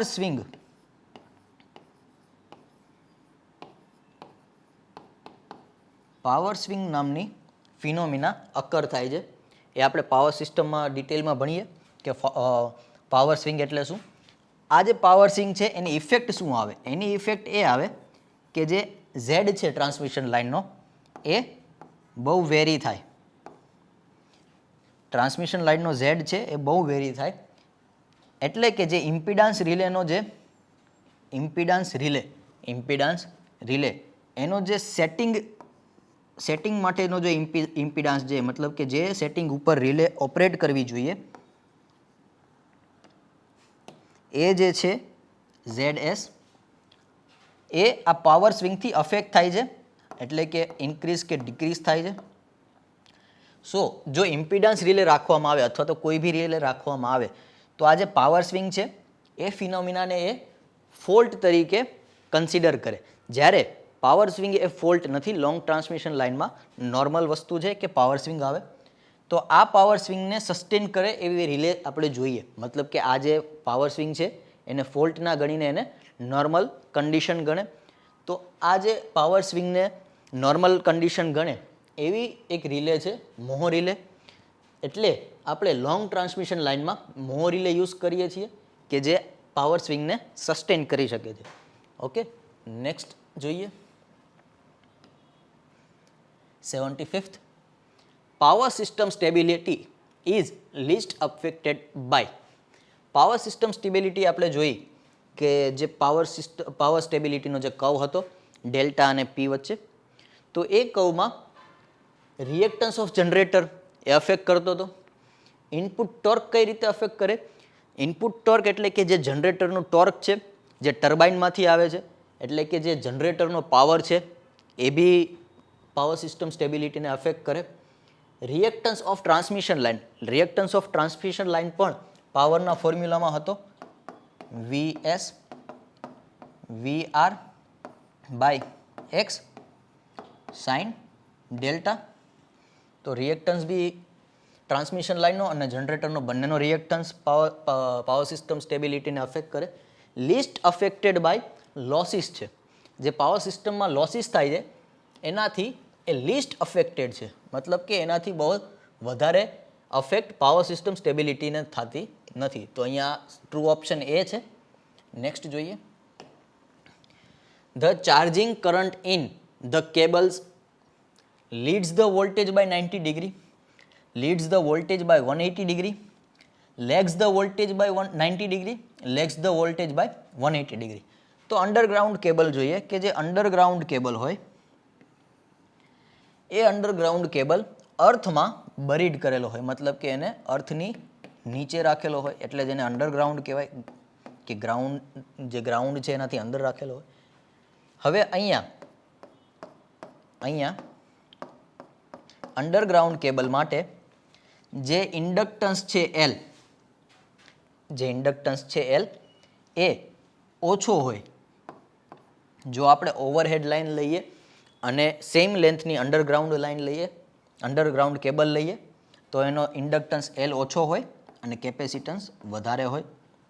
કેમ કે અહીંયા ગ્રાઉન્ડ વધારે નજીક છે એટલે એનો કેપેસિટન્સ વધુ હોય છે. તો કેપેસિટન્સ વધારે હોવાને લીધે ચાર્જિંગ કરંટ, જે આપણે ચાર્જિંગ કરંટની ફિનોમિના સમજી, એ લાઇનનો ચાર્જિંગ કરંટ એ ઇન્ક્રીઝ થાય. લાઇનનો ચાર્જિંગ કરંટ ઇન્ક્રીઝ થાય એટલે જે રિસીવિંગ એન્ડ છે VR એના ઉપર વોલ્ટેજ રાઇઝ થાય. VS વોલ્ટેજ હોય એના કરતાં વોલ્ટેજ રાઇઝ થાય. ઓકે, તો આ જે ચાર્જિંગ કરંટ છે, કેપેસિટરનો ચાર્જિંગ કરંટ હંમેશા વોલ્ટેજને લીડ કરે. કેટલા ડિગ્રી? 90 ડિગ્રી. તો આ એક બેઝિક નેટવર્કમાં બી સમજી શકાય. આ કમ્બાઇન્ડ ક્વેશ્ચન છે અંડરગ્રાઉન્ડ કેબલ અને નેટવર્ક થિયરીનો. તો અહીંયા ટ્રુ ઓપ્શન છે, leads the voltage by 90 degree. કેમ કે જે કેપેસિટરનો વોલ્ટેજ હોય અને કરંટ હોય એને આપણે ગ્રાફ જોઈએ તો આવી રીતે હોય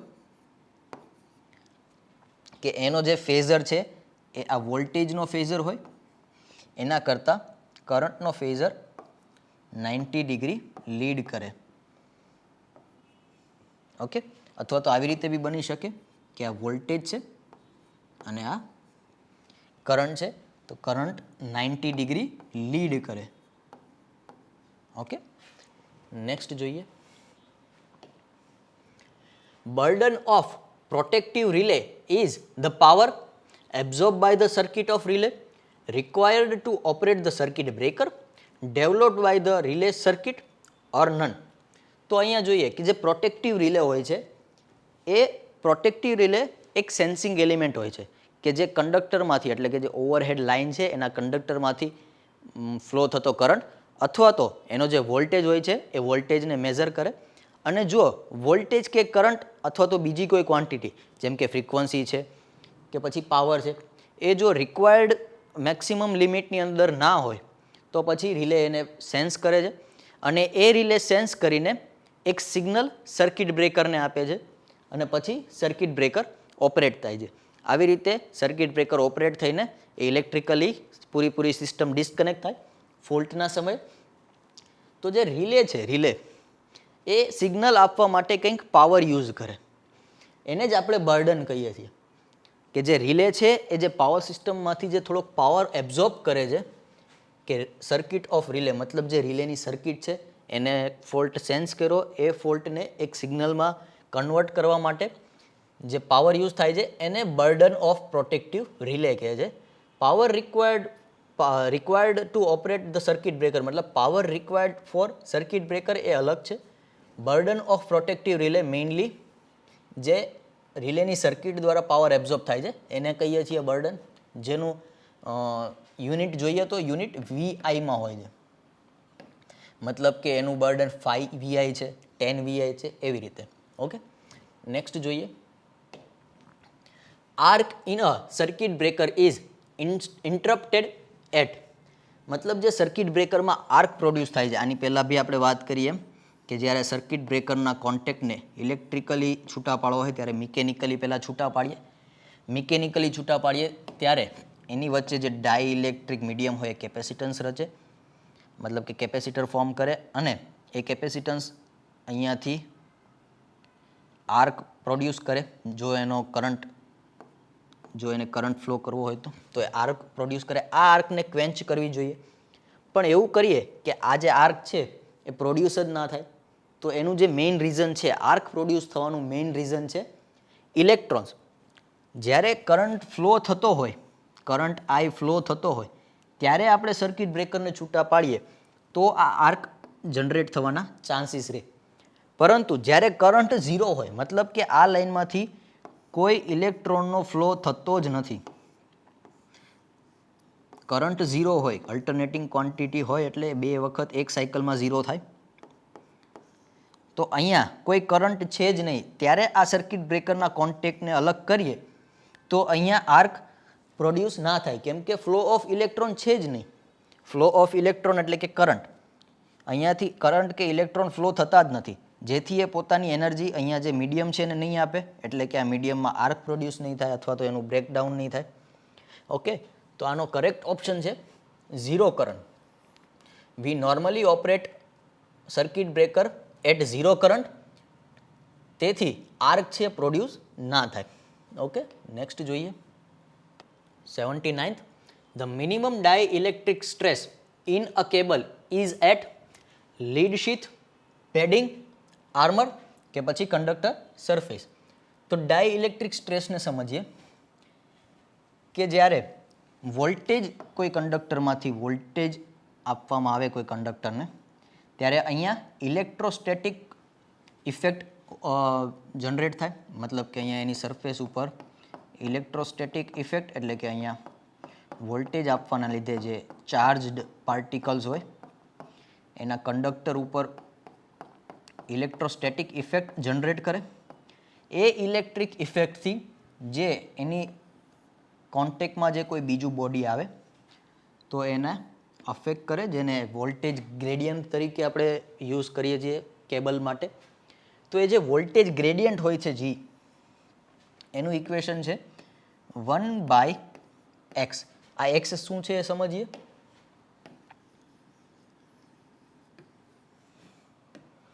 તો જ્યારે ઇલેક્ટ્રિકલી આપણે કેબલને જોઈએ ત્યારે આપણે ત્રણ વસ્તુ જોઈએ છીએ કે આ જે મેઇન કંડક્ટર હોય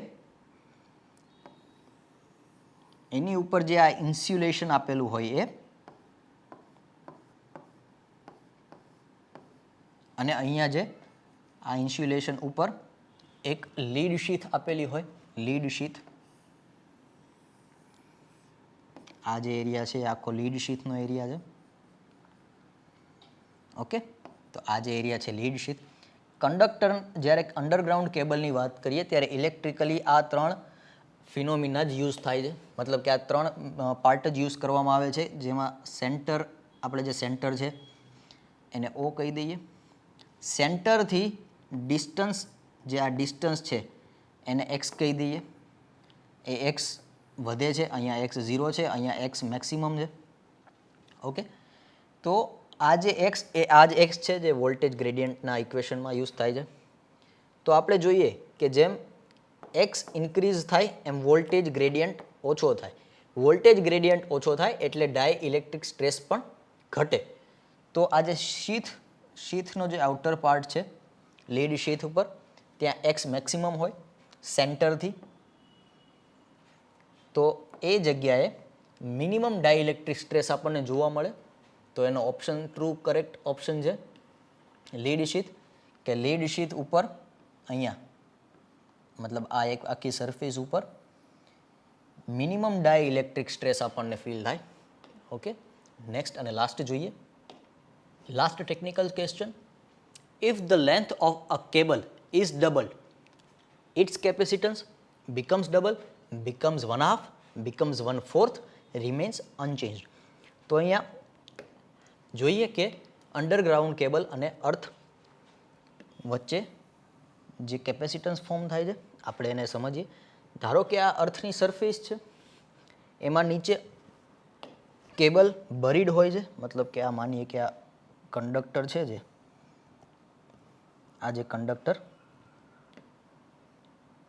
અંડરગ્રાઉન્ડ કેબલ છે જેનો કંડક્ટર છે એ નીચે બરીડ હોય છે.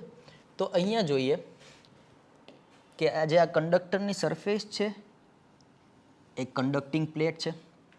અહીંયા જે ગ્રીન કલરનું જે અર્થ બતાવે છે, મતલબ કે અર્થ સરફેસ છે, એ પણ એક કન્ડક્ટિંગ પ્લેટ છે.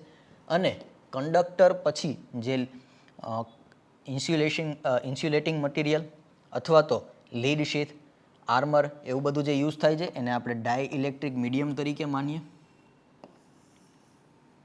તો આ ડાઇઇલેક્ટ્રિક મીડિયમ બની ગયું. તો અહીંયાથી તમે જોઈ શકો છો કે આ એક કેપેસિટર ફોર્મ કરે, કે એક conducting plate, second conducting plate અને વચ્ચે ડાઇઇલેક્ટ્રિક મીડિયમ. તો આ જે છે કેપેસિટન્સ ફોર્મ કરે. કેપેસિટન્સનું ઇક્વેશન શું છે? ઇક્વેશન લખીએ કેપેસિટન્સનું, C = epsilon 0 A by D. Okay, અને હવે લાઇનની લેન્થ ડબલ કરવાનું કહે છે. આપણે લાઇનની લેન્થ ડબલ કરીએ. આપણે લાઇનની લેન્થ અહીંયાથી ઓલમોસ્ટ ડબલ કરીએ. ઓકે, લાઇનની લેન્થ ડબલ કરી તો અહીંયા ફરીથી આ જે સરફેસ છે એ એક કન્ડક્ટિંગ પ્લેટ, આ જે બીજી સરફેસ છે એક કન્ડક્ટિંગ પ્લેટ, અને એ બંને વચ્ચે ડાઇઇલેક્ટ્રિક મીડિયમ સેમ જ રહેશે. ઓકે, તો આ જે ડાઇઇલેક્ટ્રિક મીડિયમ છે એ જ આ છે. તો હવે જોઈએ કે આ જે ટાઈપનું કેપેસિટન્સ ફોર્મ થયેલું છે, કેપેસિટન્સ, એ આપણે જોઈએ તો કંઈક આવી રીતે આપણને જોવા મળે છે.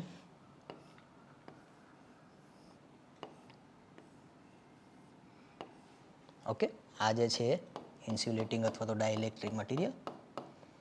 ઓકે, તો આ જોઈએ કે જે આ પ્લેટ છે અપર પ્લેટ અને નીચેની પ્લેટ, એની વચ્ચે છે ડિસ્ટન્સ ડી, અને આ જે ટોટલ એરિયા છે એમાં ડિવાઈડ થયેલું છે a/2 આનો, a/2 આનો. ઓકે, તો હવે જોઈએ કે આ જે કેપેસિટર બને છે એ કેપેસિટર પેરેલલમાં કહેવાય, કે જ્યાં લેન્થ જે બે ડિસ્ક વચ્ચેની લેન્થ છે એ સેમ છે અને એરિયા ડિવાઈડ થયેલો છે બંને જ ડાઇલેક્ટ્રિક મટીરિયલમાં. તો આ પેરેલલ કેપેસિટન્સ ફોર્મ કરે, અને પેરેલલ કેપેસિટન્સમાં આપણને ખબર છે ઇક્વિવેલન્ટ કેપેસિટન્સ કેવી રીતે મળે. C equivalent is equal to C1 plus C2. હવે અહીંયા જે આ કંડક્ટર છે એ સેમ છે, ઉપર અર્થ છે એ સેમ છે, ડાઇલેક્ટ્રિક મટીરિયલ સેમ છે, એટલે કેપેસિટન્સ C1 અને C2 બોથ સરખા થવાના, એટલે C1 plus C1 લખી શકાય. મતલબ કે 2 times of C1 એનું ઇક્વિવેલન્ટ કેપેસિટન્સ આવશે, 2 times of C1, C equivalent. મતલબ કે લેન્થ ડબલ કરીએ તો કેપેસિટન્સ પણ ડબલ થયું. તો એનો કરેક્ટ આન્સર છે એ બીકમ્સ ડબલ.